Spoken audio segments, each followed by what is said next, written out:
Angelina Jolie and Brad Pitt are finally divorced. Here to break it down, Atlanta celebrity divorce attorney Randy Kessler. So what is this all about? It is all about what do you have when you have money, kids, and divorce. You end up having aggravation and time and frustration. And I'm glad they're at the end of one stage of their litigation, because the more you put litigation behind you, the sooner you can move on to what's next. Why did it take so long? So it takes a while. A lot of times custody cases are the things that, we always say, you can't just, split a baby in half like King Solomon wanted to do, right? Even that wasn't going to work. How do you solve custody to everybody's satisfaction? Sometimes it's just an immovable object. I want custody, she wants custody. And if you're a judge, in a case like this, especially a high-profile case, a lot of media attention, a lot of kids, a lot of money, a lot of houses, what's the right result for the kids? This one is not simple. It's just not simple. And so judges would rather get it right than do it fast.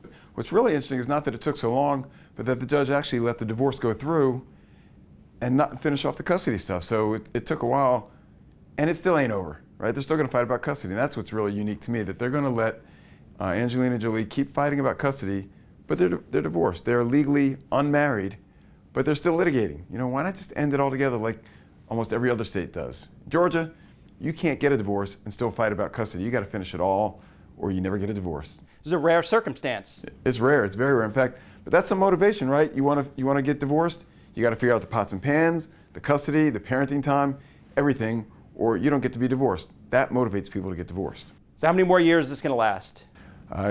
Custody cases could go on and on and on. We have a thing in law school, we call it res judicata. Once you go to a court, things are over. Like I get a car wreck case and the person gets paid $10,000, it's over. Mm-hmm. Custody, things change. Parents become drug addicts, custody changes. Parents move across state lines, there's another custody case. So custody cases sometimes go on the entirety of a child's minority. And for the average person, even though it's a celebrity divorce, what can the average person learn from this divorce? The average person can learn from this: work things out. Don't pay lawyers a lot of money. Do your best to give in on the things that are not that important. The bottom line is, the more you fight, the more it's going to trickle down and hurt the kids.